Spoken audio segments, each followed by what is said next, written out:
नमो नमः। हरि ओम। चलो बच्चों, आज हम पढ़ते हैं वर्ण विचारः। वर्ण विचार, इसकी परिभाषा है।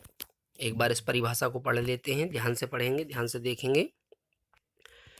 वर्ण भाषा की सबसे छोटी इकाई होते हैं। भाषा को लिखित रूप प्रदान करने के लिए वर्णों की आवश्यकता होती है। वर्णों को दो भागों में विभाजित किया जाता है, स्वर एवं व्यंजन। अब इसको समझ लीजिए। वर्ण भाषा की सबसे छोटी इकाई होते हैं, यानी हम जो बोलते हैं, हमारी जो भाषा है, बोलने का जो हमारा, हम जिस लैंग्वेज में बात करते हैं, उसके जो वर्ण होते हैं, अक्षर, वह सबसे छोटी इकाई होते हैं। और भाषा को लिखित रूप प्रदान करने के लिए वर्णों की आवश्यकता होती है। यानी कि आप अपनी भाषा को, आप अपनी लैंग्वेज को कैसे लिख सकते हैं, उसके लिए किसकी आवश्यकता होती है? वर्णों की आवश्यकता होती है। वर्णों को दो भागों में विभाजित किया जाता है। अब जो वर्ण हैं उनको दो भागों में विभाजित किया गया है। कौन कौन से हैं वह भाग?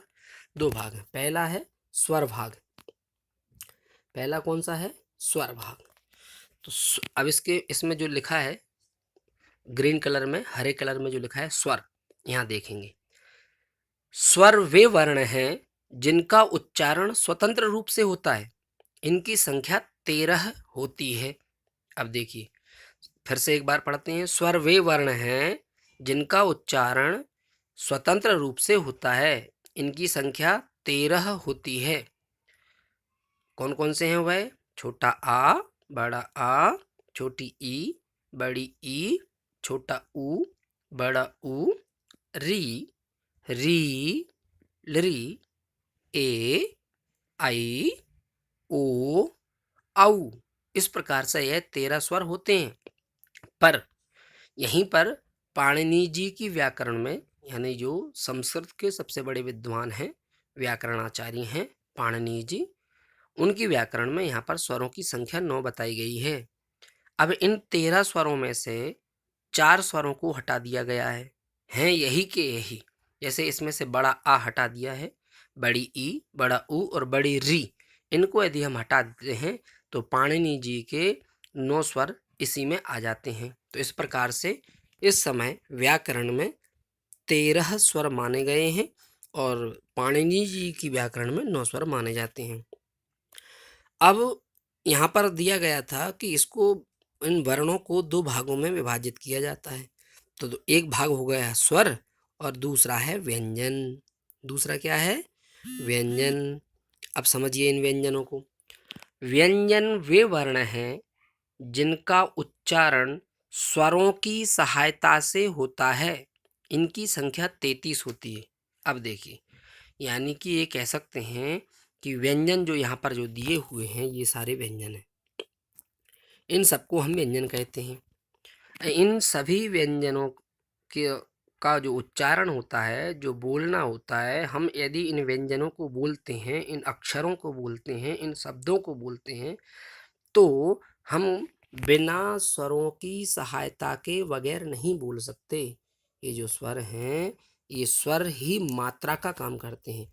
जब तक इन स्वरों की मात्राएं बनकर, ये स्वर जो हैं वो मात्रा बनकर इन व्यंजनों में नहीं लगते, तब तक हम इनका उच्चारण नहीं कर सकते। इसलिए हमको स्वर याद करना बहुत ज़रूरी है और साथ में ही व्यंजन याद करना भी बहुत ज़रूरी है। शुरुआत में आ से लेकर हमारे संस्कृत साहित्य में, हिंदी भी आप देखेंगे तो आ से, आ पहला अक्षर आ है और आखिरी अक्षर ज्ञा है। यानी अंधकार से ज्ञान की ओर ले जाना, ये होता है इन हिंदी वर्णों का अर्थ। जैसे ए टू जेड, इसी प्रकार आ से लेकर ज्ञा तक। अब व्यंजनों को समझ लीजिए। फिर से हम व्यंजन की परिभाषा पढ़ते हैं। व्यंजन वे वर्ण हैं जिनका उच्चारण स्वरों की सहायता से होता है। इनकी संख्या 33 होती है, 33 होती है। चलिए, और इनको जो है अब विभाजित किया गया है। अब इनको पढ़ते हैं तो इनका उच्चारण भी अच्छे से समझ लीजिए। क, ख, ग, घ, इंगा, और पीछे लिखा है का वर्ग। यहाँ पर क्या किया गया है, देखिए यहाँ पर जहाँ पर क वर्ग लिखा है, ये क वर्ग लिखा है यहाँ पर, ये क वर्ग, इसी के नीचे लिखा है च वर्ग, इसके नीचे लिखा है ट वर्ग, इसके नीचे लिखा है त वर्ग, और उसके नीचे लिखा है प वर्ग।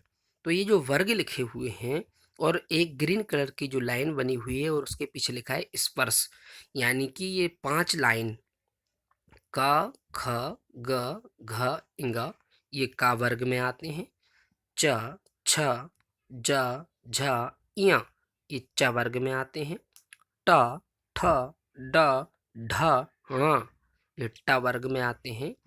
त थ द ध न यह त वर्ग में आते हैं।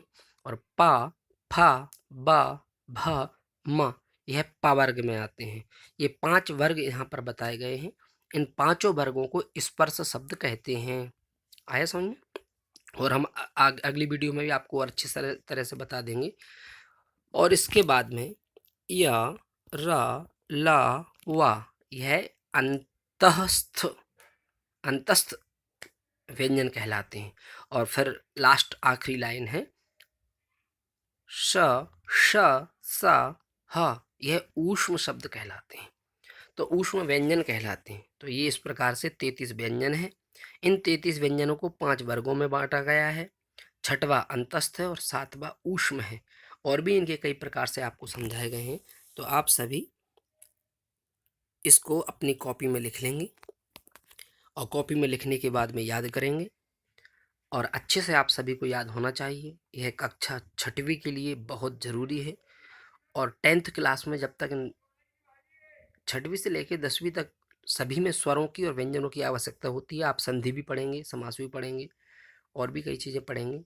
और उस समय जो है आपको इनके स्वरों की और व्यंजनों की बहुत बहुत ज़्यादा आवश्यकता पड़ेगी। इसलिए आप सभी बच्चे इन स्वरों को, व्यंजनों को लिख कर याद जरूर कर लें। फिर से हम देखते हैं आज हमने क्या देखा। वर्ण विचार, इसकी परिभाषा है वर्ण भाषा की सबसे छोटी इकाई होते हैं। भाषा को लिखित रूप प्रदान करने के लिए वर्णों की आवश्यकता होती है। वर्णों को 2 भागों में विभाजित किया जाता है, स्वर एवं व्यंजन। 2 प्रकार से इनको बांट दिया वर्णों को। पहला है स्वर।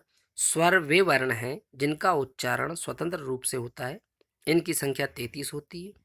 और सॉरी सॉरी सॉरी सॉरी स्वर वे वर्ण हैं जिनका उच्चारण स्वतंत्र रूप से होता है। इनकी संख्या 13 होती है।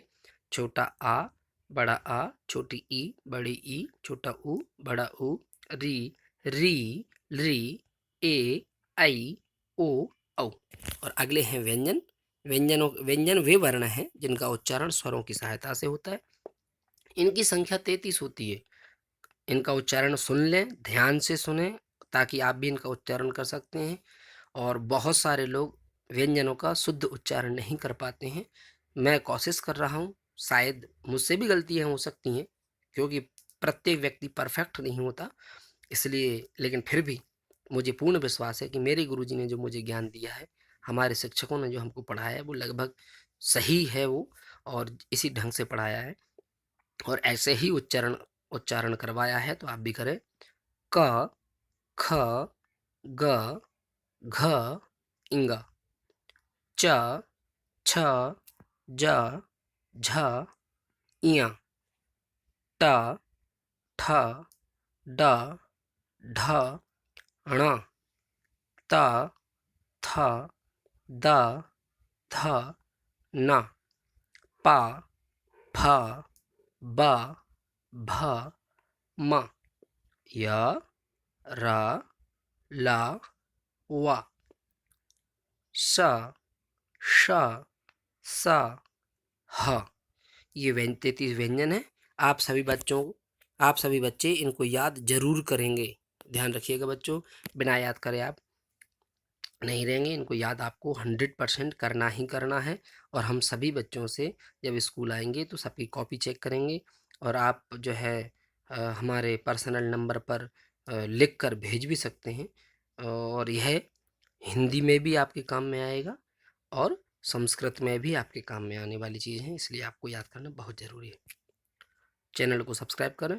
धन्यवाद।